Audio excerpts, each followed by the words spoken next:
Well, this is my second show today, actually, on Thursday, September 18th, here with the Hello Hello Show. My name is Haim Mizrahi. This morning, I did an experimental approach to uh,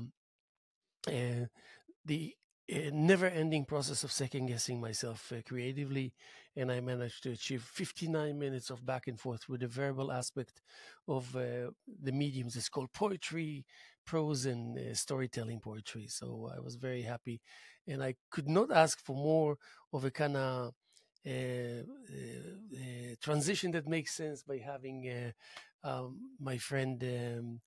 I forgot your name. I'll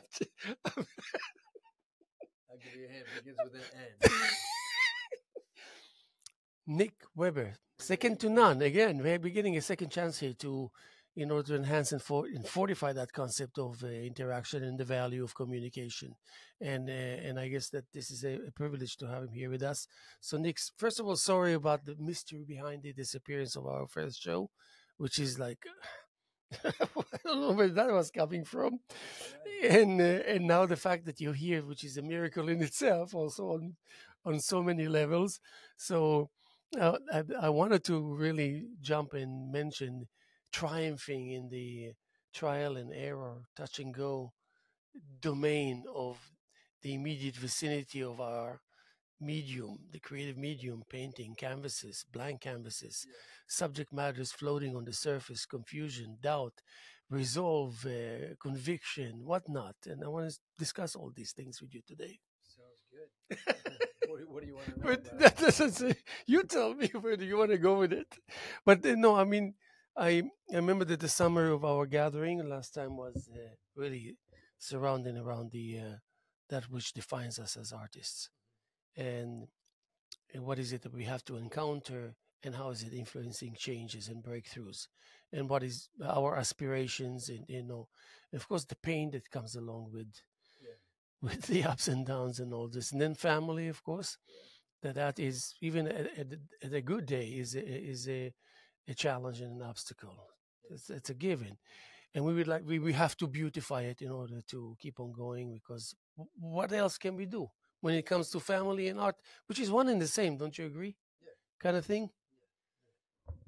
Yeah, because it's beautiful and it's difficult, and you have to be patient, and you have to persevere. You have to have endurance, humility, um, and it's creative.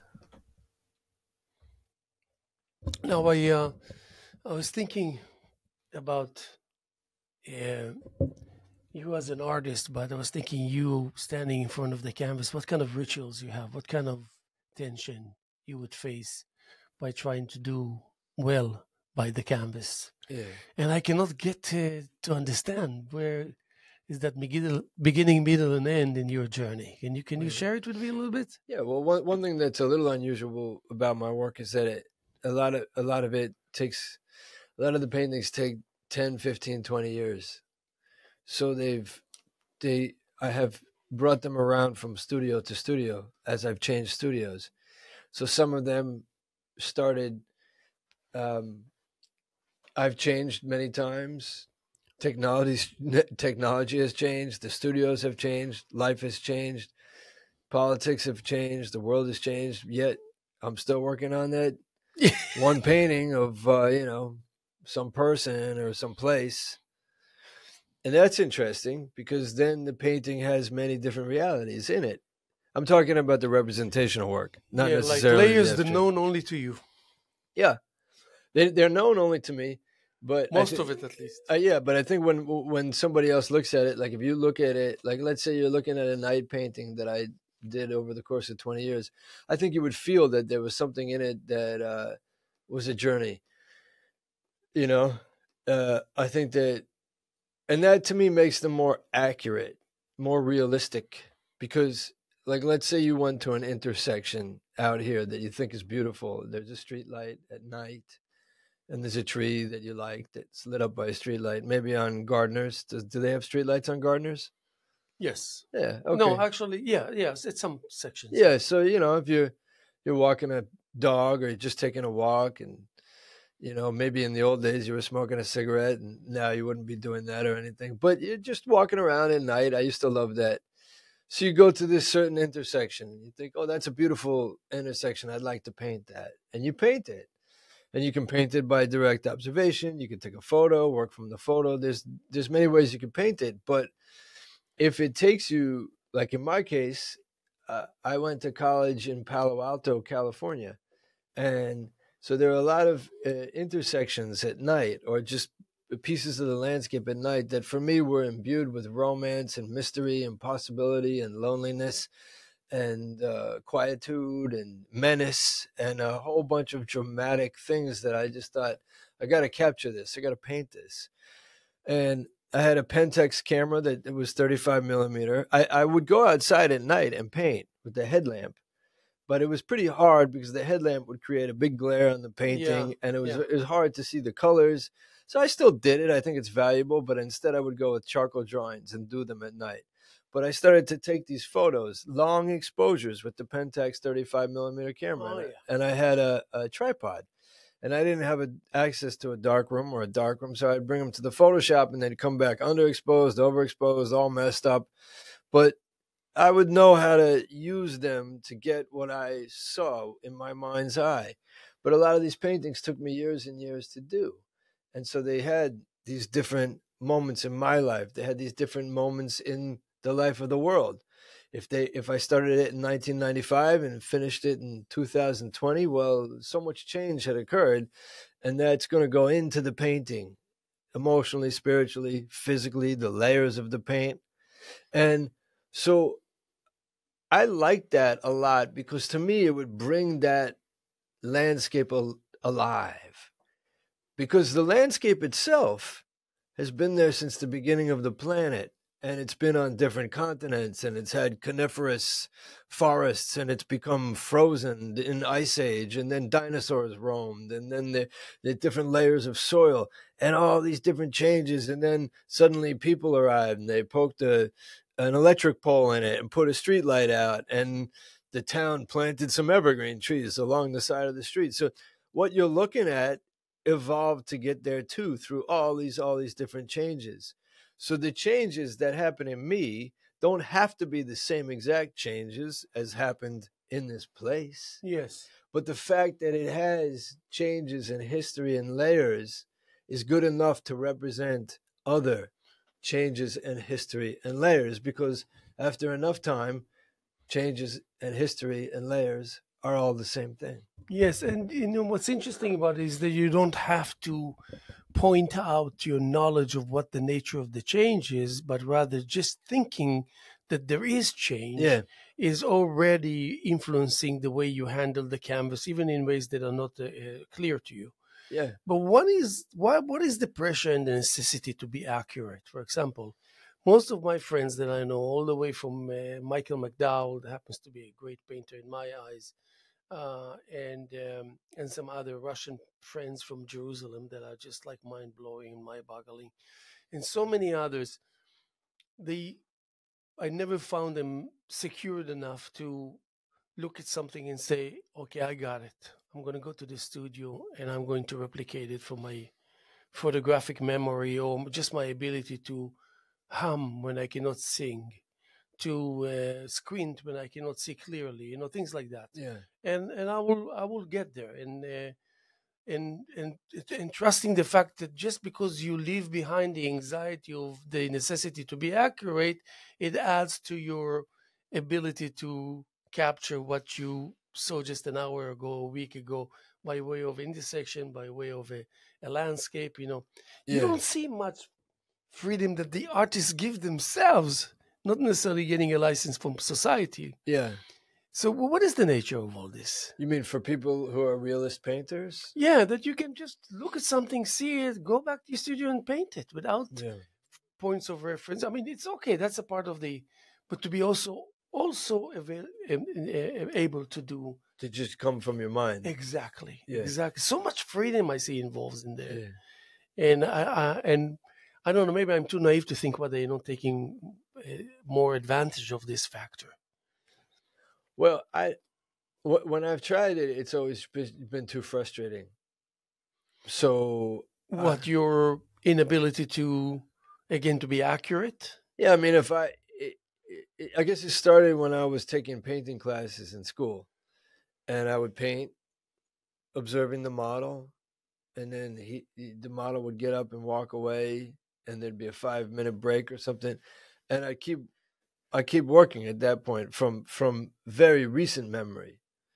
So the memory could last 5 minutes or so, but if the model was there and then I came back the next day to work, I don't know, I'd find that I'd be getting the way the shoulder went into the neck, I'd be getting it wrong. And I'd just be sitting there like for like an hour, 2 hours. Oh, no, that's not it. Oh, maybe that's it. Oh, that looks good. That's right. And then I take a stand back from the, oh, that's not it. That's not it. So what happened with me is that I started to take photos and then study the photos.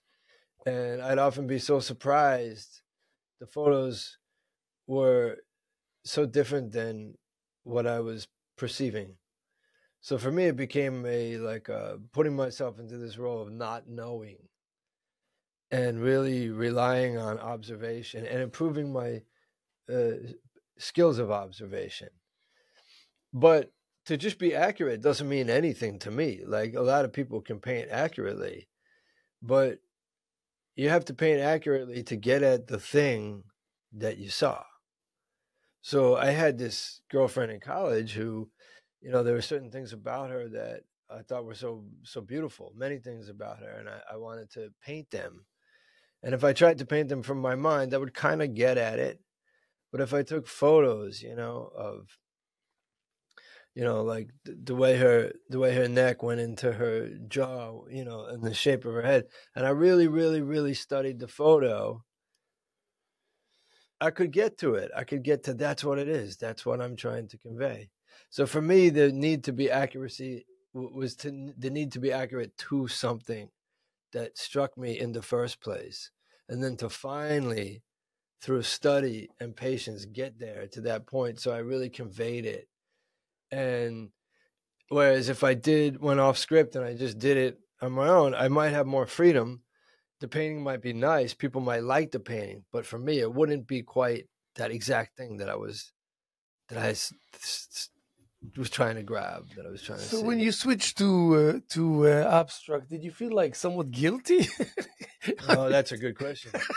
I mean, because I mean, I know you as a person to a Yeah, certain degree, that so I kind of know a part of the answers that at least I assume that I know part of the answer that you're going to give me. yeah, But it's almost like it's a betrayal in the trust that the medium placed in your hands, kind of thing. So there's a vow, there's a commitment, there's an agreement, silent agreement between you and the surface regarding that, and then suddenly you say, hold that thought, I'll be right back. And yeah, then you go to another room with where those rules don't apply anymore, and you kind of reinvent yeah. yourself, and you're able to detach yourself so much so to do that and then come back and adapt all Right. over again back to square one. No, it's a very good point. But I still have the same obsession with accuracy in the abstract paintings. In other words, if during this whole So it's the time, force of habits. Is that what you're saying? no, it's like a policy. It's like a rule. It's code that I follow. So this whole time that I've been doing this work, the realistic work that can be photographic, or the abstract work, I've always drawn a lot with charcoal. Very quick gestural drawings. You come and model for me, I take the charcoal, boom, boom, boom, boom, boom, boom, boom, and they're beautiful. I love these charcoal drawings. People actually buy them. They're very, in some ways, it's my best work because it's developing the response, I see and I do. I don't think, I don't care. I just and the only thing is the hand and the arm dancing? Are they truly dancing, or is thought snaking its way in there and gripping the hand? In other words, are you catching the pass, the basketball, and immediately shooting, or are you pausing and thinking and then missing the shot? So it's that flow state that I've been practicing Yeah. with the charcoal, and that's what eventually allowed me to understand the de Kooning work, where it's this he did all these charcoal drawings, all these figurative works. So, and all this, you could say, line and action in his charcoal drawing was derived from drawing the figure, drawing other people. And then it got to a point where he said, "Well, why does this have to add up to a person? Why can't these moves just be on their own, untethered to a subject?" Well, they could, and he did it, and it was beautiful and powerful. But the nature of the mark making still had that freedom in it, and the unconscious, instinctive beauty and gesture. So, in other words, it was true. It was true somehow. It still was accurate. It wasn't contrived. It wasn't made up. It wasn't fantasy. It came from a real place on some level, even though it wasn't depicting a figure. So when you look at these, and then of course he carried the charcoal work into the oil painting. So if you look at the brushstrokes, oh, you say, oh, there's nothing false about that. That's just there's just this total. It's just if when if you're out with people and you're dancing, sometimes you're free. You're just responding to the music. You can see your kids do it, right, or the way they draw, or the way they dance. And then, but there's other times when you're like thinking, I wonder if this person's looking at me. I wonder if I look cool. I wonder if I look, Yeah. if I'm too old for this scene. Like, Yeah. and then so suddenly your movements they're not true. They're stunted somehow. They're so Hesitant. when I was able to go into the abstract paintings, it's because I understood that, and the abstract work that I do, I police it, highly police it for anything that's BS. So it starts very much with these gestural movements that are athletic, that are just unquestioned. They're pure. Pure is a better word than true. They're pure movements. And, sometimes that's the beginning, had to begin. And if one of those pressings comes into it, like some of the ones here have some ghost-like figures in the show, the one that's over there and the one that's over there, they have these, those come from plastic pressings that I've done into the figurative work. Then the second pressings were done into the abstract work. So the process itself dictates how it's going to look. If there's not a lot of paint left on the piece of plastic, well, then it's going to be pretty ghostly. And then I'll take sandpaper and sand it, and that's out of my hands too. So I'm just trying to keep everything pure. And so that's fair enough. That's in that sense, it's the same as the figurative work. Yeah, and also indirectly maintaining the integrity of the whole form. Right. But in my case, I find out very interestingly that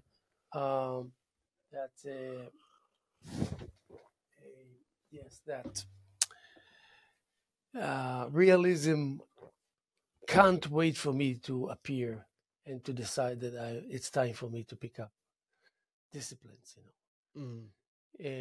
Because realism has been observing my journey and feeling very excited to see how I'm going to go about, because the whole idea of being sure about yourself and about the outcome, not because you know the nature of the outcome, but because you know that this plus this plus this plus this attitude will result in that. You're sure about that because you've done it so many times. Whether it's going to be in these colors and these shapes, so that doesn't matter. It's just what's going to show up at the end of the day. And then suddenly, realism never encountered that before. That's in my book. This is my story that I'm making up. You mean you yourself never did realism, or? Well, usually you want to train yourself in being able to trace a figure. And, understanding what light and shadow is, and closer and further, and all of that. And then you work your way, and then you decide to be something else, or you decide to be only that, but you have that as a base. Right. I'm going the other way around. I'm just like, I realized early on when I started, if I'm going to start with shapes and forms and all this, I will lose the momentum of of doing something that I had a feeling I would be very good at, which is freedom, freedom, freedom, freedom. Find out what you're strong at. What's your stronghold? Find out what appeals to you. Find out what comes easy to you. Yeah. And then put it to use. Put it to use Yeah. with a brush and paint. And then you realize, oh, I need to be an actor here. And even though I'm alone in the studio, it took me a while, a couple of years, to realize that no one else is with me in the studio. I was too self-aware, Right. even when I was alone. Oh. Very strange, isn't it? Yeah, super I interesting. felt like someone is observing me all the time. I couldn't get this feeling, shake this feeling, until I realized enough is enough. So I just abandoned. So they were observing you work, or they were Yeah, hypothetically going to observe I the could make a painting? fool of myself. Oh yeah, Because yeah, I had yeah, to make a fool of myself if I needed to, as a part of the moment, what Yeah. it requires for me. In order to do that, I need to perform acting, which I know nothing about. Right. And probably if I'll try and act, I'll suck miserably. Oh, I think you'd be an amazing actor. Maybe. I've made a lot of video. I've made a lot of Maybe fictional. yes, maybe no. I think that before I would be a great actor, I'll suck terribly, and then You'd be a great actor. but then you realize. I hate to tell you, you'd be a great Right, actor. well, I'd love to think that I Yeah, can I'm be. going to but put you in the next Wing Dad I episode. I don't know. I don't have any aspirations. Even though I didn't have any aspirations. You see, I didn't have an evolutionary process to bring me to where I am today. It just happened. Really, I no aspirations. I never thought, oh, I'm going to be a painter. I never ever dreamt. Never ever dreamt. Living in Springs, my business was to admire painters. This was my business. This was my passion, to look up to painters and to enjoy paintings, but never including myself in a possible scenario that I'll be one of them. No way. It scared me to death. I said, I have enough with my music. I used to record, I used to display, I used to write poetry. I'm good with that. I felt self-sufficient. And suddenly it showed up. And it showed up only because I felt like disappointed that I'm not putting to use qualities that I have, that I cannot find a place for them in writing poetry and in playing music. It's got to be another dimension. You need it more physical? Yeah, no, more like expressive, more like colors, like shapes, like proximity, like placement, something like that, something like. So I tried to do a few canvases, and lucky for me that my girlfriend in those days was just graduating from Pratt. She was great, creative and whatnot, and she used to come every weekend. And no matter how early in my uh, engagement, I always worked fast and I always created many paintings before I knew anything about it. Like 7, like 11, like 9, like. So she comes in the weekend and she sees canvases and she says, "What's going on here?" Because she saw a few and I thought he was just joking and all this. And she comes the following week and another 5. And then this, and then suddenly she was realizing I have 40 paintings. And she said, "Let me break the news to you. These are good. They're really nice." Yeah. So I said, "Yeah, okay. So what does that mean? It's nice. It means that I'm going to get you a date at Ashwa Hall and you're going to show this work and you're going to continue." What year was this? 97. Oh, so you've been at this for about 25 years, 20, almost 30 years. Yeah. Yeah. And lucky for me that I really took her seriously. She was a serious person. She was the first one that knew everything about computers, and the first meaningful Mac in her hand was superpower. I was taken by it. I was amazed. Yeah. I had this little computer that you hear the, and she has this like fluency of this magical instrument. It was mind-boggling for me. I took it seriously, and I said, "There's going to be volume, I'm going to create it." She said, "Just create. Let me do the rest." She got the date. She made the invitations. She got the papers and everything. Mm-hmm. And then when the day comes, everybody came to the show and she greeted everyone and she sold pieces. because the first one that came to me and said, "I'd like to buy this painting," and I would say, "Are you sure?" And she would see. She said, "Okay, do me a favor. Excuse me. I mean, he doesn't know better. Haim, just go have a drink with your friends. I'll take it from here," she said. So I realized we get lucky and then we do something about it. And I realized, the only thing I have to do now is to be careful not to make a fool of myself. For some reason, I scared to death of making a fool of myself. So after this moment, Yeah, so you had some initial great feedback, then you had a show, then you had yeah, some success, and but there then was some criticism that I couldn't relate to because I didn't know enough. Like I was working directly from the tube. yeah, Oh, well, you don't know how to mix your colors, yeah, and I looked at people and I was, lucky for me that I was answering as if I don't know what they're talking about. Like I said, what seems to be the problem? I love this blue. I use the blue. yeah, I love this particular red. I use this particular red. yeah, This is not any red. This is a red that I like. yeah, So why should I mix it if I have it already ready for me? yeah, And they said, no, no, no. The whole culture of squeezing a tube and using directly shows a lack of professional. Well, whatever they said. But I took it seriously. I said, oh my God, this is just the beginning. What's going to happen? So what is it I need to worry about? Becoming stronger and better in painting, or becoming more resilient to criticism? I wasn't quite sure what I need to work on first. But because I created a lot, while was taking place, I beefed up my reservoir of paintings. So it doesn't matter at what stage you come to my studio and you see 200 paintings. And it didn't matter how good or otherwise they are. It was just the volume that's sitting. yeah. So people were kind of hesitant from placing an opinion immediately. Right. Instinct, they took their time. And I took advantage of it because while they took their time, I created more. Yeah. So by the time they had an opinion on that, they realized there's a new body of work. Yeah. Yeah. So and in the realism is waiting for me, expecting for me to come and experiment my experience into the realm coming from the other way around. You know what I mean? Oh, is it? I think so. I feel so. Oh. Yeah, I mean, this concept that we have to learn how to paint realistically before we can paint abstractly is the stupidest thing I've ever heard. I love you for saying that. And people, people think that I'm going to have this. People think because I can paint realistically that I'm going to have some reverence for painting realistically. God, it makes it harder to create abstract when you come from that world of disciplines. I do think that the gestural charcoals help people like de Kooning or other painters. I would be in that lineage of painters. It helped them go from the figure into the abstract. And I'll tell you why it helped them. It's like what I said last time. If you're painting if you're drawing from observation with the charcoal, but quickly, like you would like this, quickly, don't overthink it. Just do, and you're doing it that way. Then you start to realize that the movements you're making are beautiful.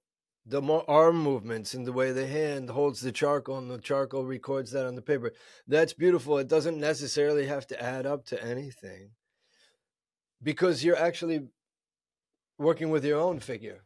So like I said, it's still figurative work.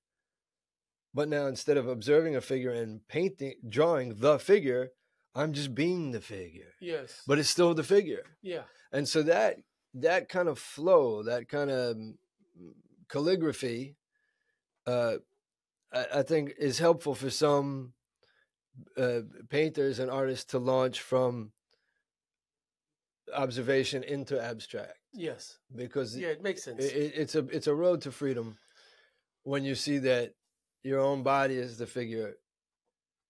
And that's what I was saying about Pollock, is that I think that the work it was still related to that gestural work, but now he wanted to use an even longer paintbrush. He wanted the arm to be even longer, So if you have an arm that's like, I don't know, 2 feet long, and then you hold a brush that's a foot long, but if you put the canvas on the ground and you're 4 feet above the thing, and then you're going like this, you have this super long appendage, which is creating this incredible, flowing, elegant mark making.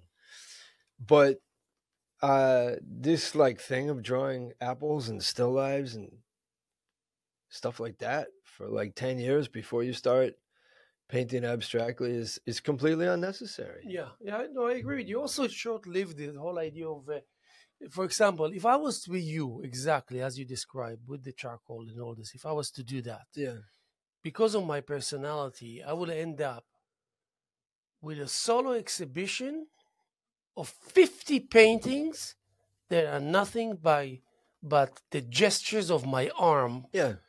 That means I would have someone. This is what will, because I'm so um, my attention span is very healthy, but at the same time it's very questionable. You know what I mean? It's questionably healthy. Yeah, yeah. So I don't know what I'm going to be getting. I don't know what resistance or what, how Mother Nature is going to greet me. Is it going to be generous with me or not? But what happens is that while I'm doing it, I would know long before I'm done with it. I've had it, no more.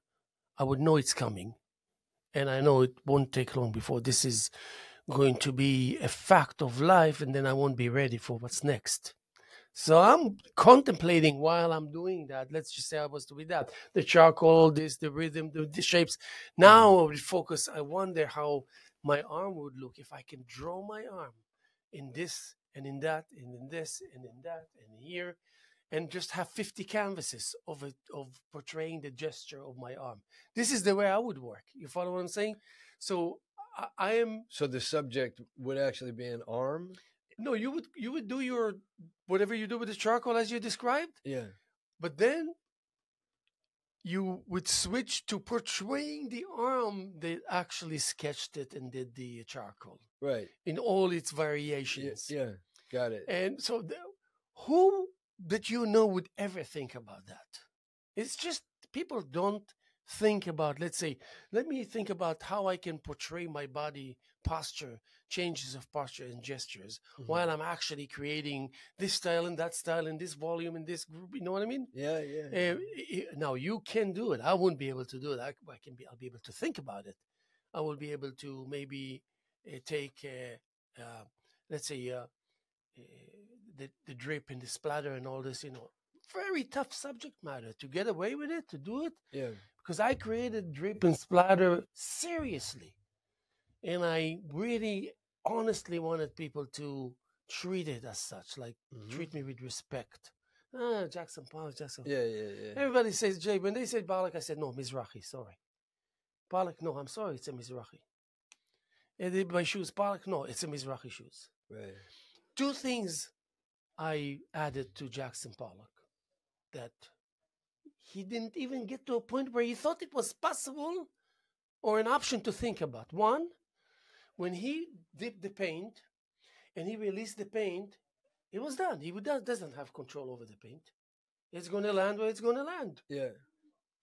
I found a way to stand and shoot the paint 8 feet away from me and make the paint change its direction halfway through.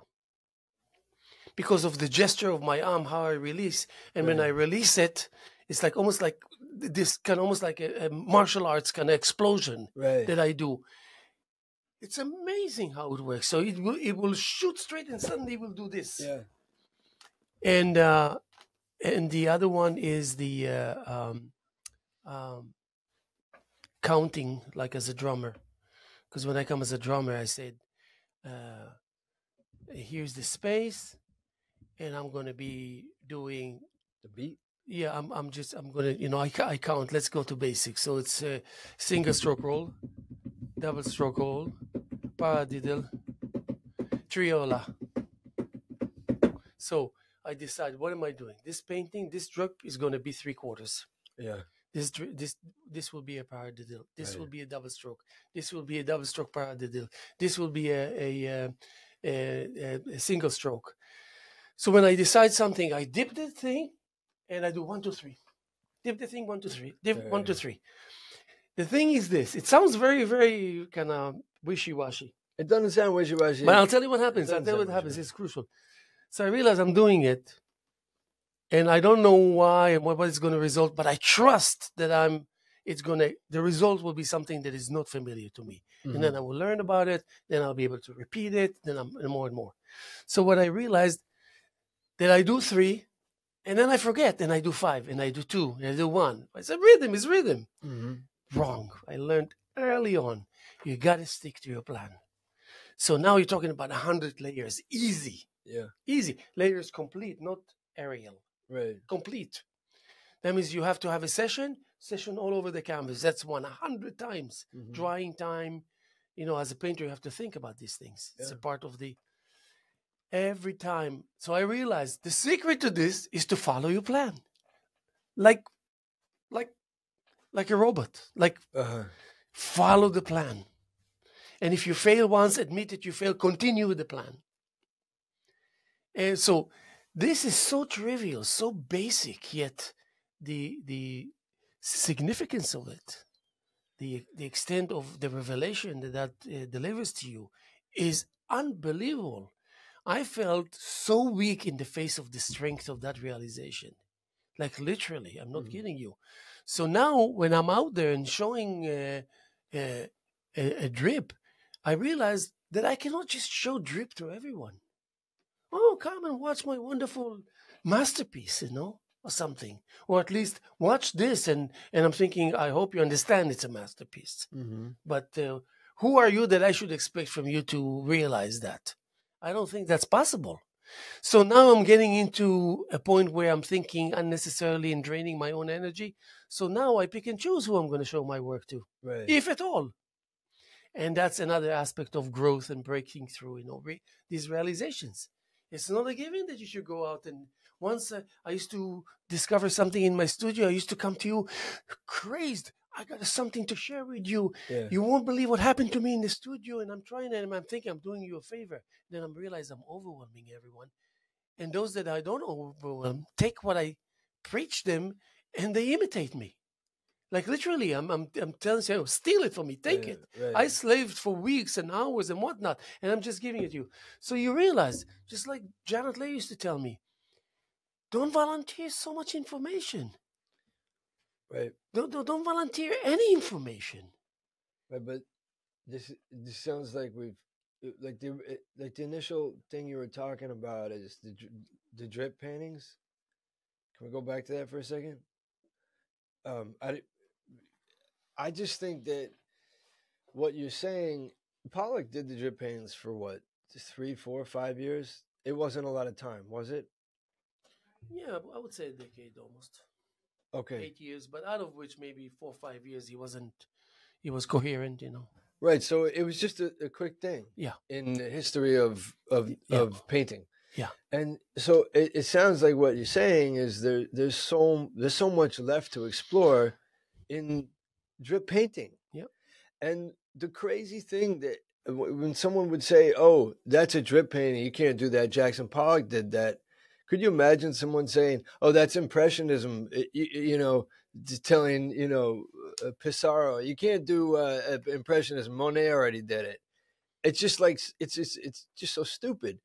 The drip Pollock perhaps opened up a big possibility here in this part of our state in the East End, but it can be explored like you were exploring it as a drummer. That's fascinating, and also as a martial artist. That's so interesting, and it just seems like it should be reopened as a valid thing, because if you're saying, "Oh, Pollock already did that," he already did what? Like, he already did the painting that you did 50 years later? No, he didn't already do it. He dripped paintings on a canvas, but he didn't do what you did. But the thing is, I can stand in front of a Pollock for an hour. Yeah. I don't know anybody that can do that really, and really not just standing because I want to pretend. I know what he's doing and all this. He achieved a lot. He's very strong, considering that it's just the early stages of his discovery. Very impressive. Very. So what was he doing? How can you? He was just honestly embracing the new discovery. He enjoyed it. He loved it. But because he achieved so much and he went so deep so quickly, he just got stuck. It's like, so where am I going from here? Right. It's a new start. He didn't give himself enough time to contemplate. Well, okay, I like what I'm doing, but this is going to come to an end soon. Where am I going from here? So there is drip within the drip. There is splatter within the splatter. So Uh-huh. there's the different stages of it. You know what I mean? So, for example, I did a lot of one application, Mm-hmm. and I would work a week to think how I'm going to do it with my gloves and two arms and two this and two containers of paint, and how am I going to approach this? How am I going to release it on the canvas? Yeah. And that's it. Right. You know how many times I did that? I did that one application, and then I went like this, and it ruined the painting. You made a bad move. I just made more than one move. It was a one application, meaning woof woof. Yeah. So I would go like woof woof. Right. Another one. Is this what you're talking about when you said you have to stick to the plan? I didn't understand that part so well. Yeah, stick to the plan. That means you think if there are 100 layers there, Yeah. of whatever, drips and all that, 100 sessions? 100 layers, 100 layers.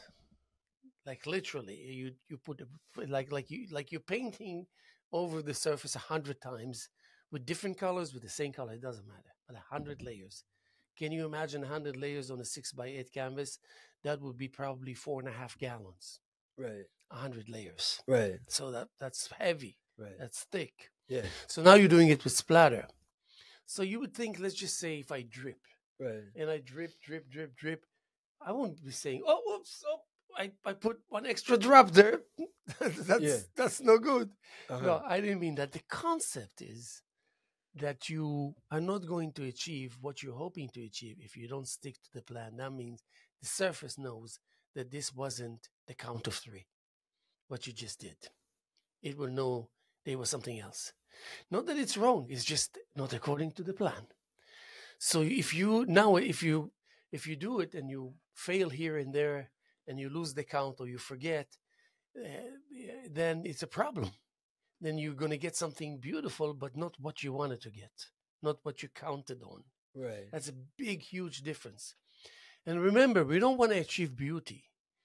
Beauty doesn't mean much. Beauty is after everything is said and done, and you, like when you cook the steak, and what do? You don't eat it immediately. You let it sit and rest for 3-4 minutes. Yeah. For many reasons. So the same with this. You just kind of let it sit, let it now become beautiful. Right. But that makes me think of like there's mistakes made in like a jazz band is playing and they make mistakes, but they don't throw the song away. They don't throw the recording away. Well, I can tell you the Chick Corea, if you play the wrong note, he will give you a look. Or Miles Davis will kick your ass on stage. Right. One little tiny thing. If it's minor or major or this or that, he will know. He will give you hell at the end of the session. Right. Oh, yeah. There's no... Also, musicians are the kind of most sensitive creatures in the realm of the artistic endeavors. Uh-huh. If you play swing and then suddenly you're behind the one or in front of the one, people will stop playing. It's just so funny. I mean, I when you're talking about this, I'm thinking of how my paintings are just an amalgamation of thousands of mistakes. Like I even plan my work to be forgiving. Almost everything I do, the technique. How do you do that, though? That's interesting. Well, I that means it corrects your mistake or it adjusts to it, or yeah. Like I don't. It's like I don't even know what I'm doing, and I don't even. I kind of don't even have a plan, and I kind of in a like a sea of confusion and mistakes, and I don't know. It's pretty. It's pretty. It's pretty frustrating. Yeah. I mean, in the figurative work, yeah, like I'm off. Like I'm mixing the wrong color. I have to keep layering on top of it to correct it, and I kind of feel like with portraits or with most paintings that they're just they eventually get to a place that I'm okay with. But on the way there, it's just, I'm too dark. I'm I I've got the wrong mix of colors, and it's like it's almost like a soup. I feel like I'm making a soup, and I'm like adjusting. Oh, I made it too salty, so now I got to pour in more broth. I made it more water, and then now it's like, oh, it's too bland. I got to throw in some garlic. Oh man, I put too much garlic, and now I got to put more of this in. So it's just they seem to be that way, but that's just my way of doing things. I'm And don't forget that when you feel certain way, that's only your opinion. The Yeah. rest of the world didn't see it yet. right. Yeah, they didn't see it yet. Oh yeah, most of the pieces that I decided not to bring to Ashwahol along the years or kept it in the kitchen Yeah. were actually sold. Uh-huh. Like someone came and saw it through the kitchen. Oh, what's this doing this? Yeah. Is it for sale or something? And then they buy it. Yeah, just stuff like that. So I don't want to trust my senses now. Too much. I think I put it an honest day's work. Yeah. And I mean well. I think sometimes it should just be enough. Don't forget that de Kooning had a photographic memory, and his greatest strength was in placement. He had like a picture of shapes, each shapes with a color. Now he got busy in where to place the shape with the color next to what placement. Right. So he would create it in his head, and then he would have it, and then when he was ready, he would go to the canvas and he would just look at his photographic memory literally and put the yellow triangle here and the square, the rectangle is going in this way there. Right. And the thing is, what the greatness of this act is that he followed his plan completely accurately, precisely accurately. He did not settle for almost. So all he had to do is really replicate what he in the mind of his eye, in the mind of his The eye, mental screenshot. and then just like place it. Now you think it's easy, but it's not, because you want to expect from the surface to be forgiven because you're only a human being.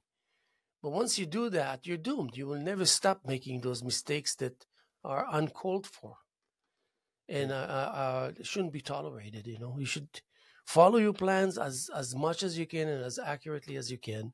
Yeah. And especially because it works. Right, but I really love that about your work. I see the plan, and I see the boldness, and I see the execution of it. But with my work, with my abstracts, I have no idea what I'm going to do, and so I'm looking to become ambushed by something in the process, and discover something that surprises me. So that there can't be a plan. I can have a plan for what technique I might use. Sometimes I'll put a projector onto an abstract painting. I'll project like an old Hindu pattern, and then I'll get a brush with like a little green on it, nice and soupy, nice and wet, and I'm going to trace that pattern.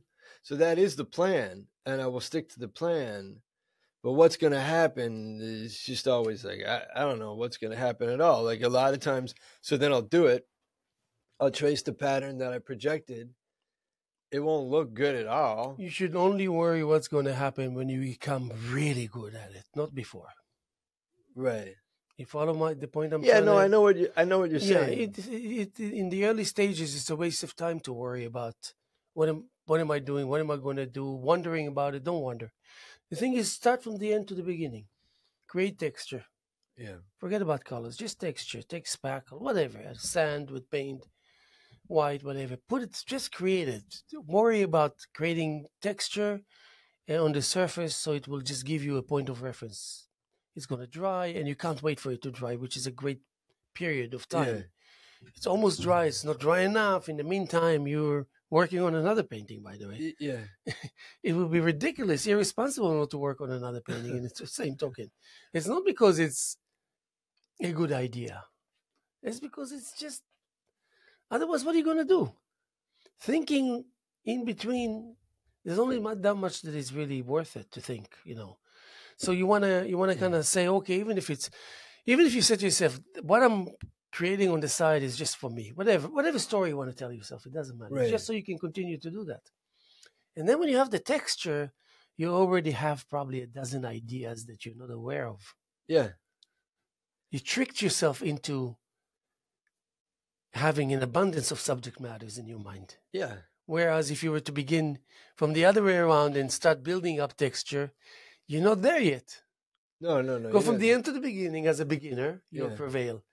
Now, when you get into really you're a veteran, Yeah. then you start worry about things because you stand to lose a lot Right. if you fail. You mean you lose the painting? You lose direction, you lose desire, you lose Right. the undeniable need to create. You lose tension. Right. But just to go back to that thing I was saying, if I followed the pattern that I projected, and then I saw it, it was my plan. I don't like the way it looks. So I've had moments of that where at that moment I'll take a palette knife and start scraping it off, and then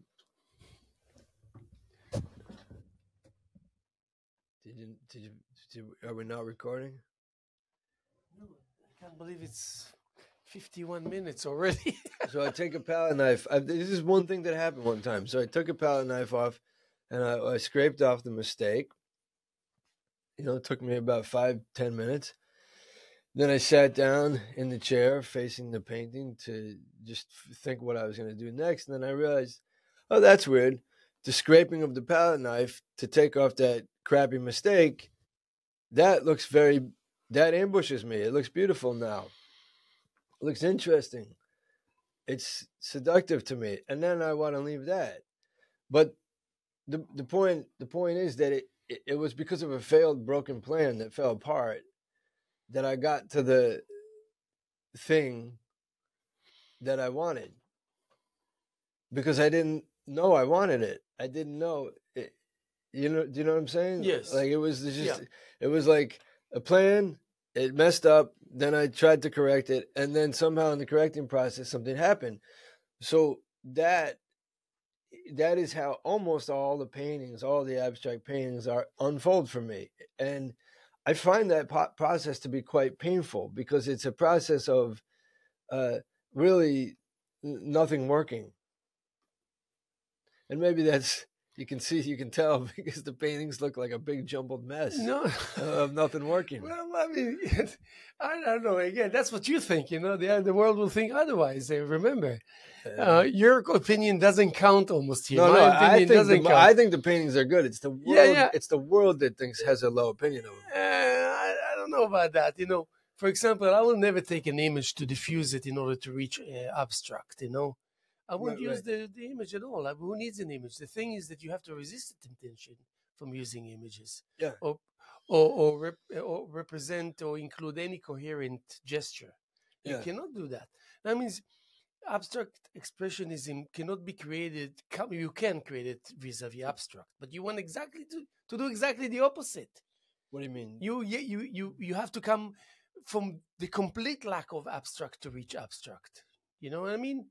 Complete lack of abstract is completely a blank situation, kind of thing, like almost like a void with no sound and nothing there. It's like almost like an abyss. You like not an abyss, like a dumbfoundedness. A dumb, like being dumbfounded. Yeah, like a dumbfoundedness, kind of thing, state of mind. And it seems impossible or incredibly difficult, which it really is. Yeah. But it's short-lived. It gives way when it sees you. You attempt once, twice, 3 times consecutively. Yeah. It will allow you to break through. It will give you the gesture. Yeah. It will succumb to your honest attempts. You know what I mean? Yeah. So, first of all, you want to create freestyle, abstract, experimental, out of touch, then it should be exactly what it means. Yeah. You follow? So that means the evolutionary process cannot go from, okay, because I'm this kind of a painter, I will create this shape and this, that. Yeah. And then who says that I cannot bury that shape so no one will know about it? Right. But obviously, halfway through, you're realizing you can't get rid of that image.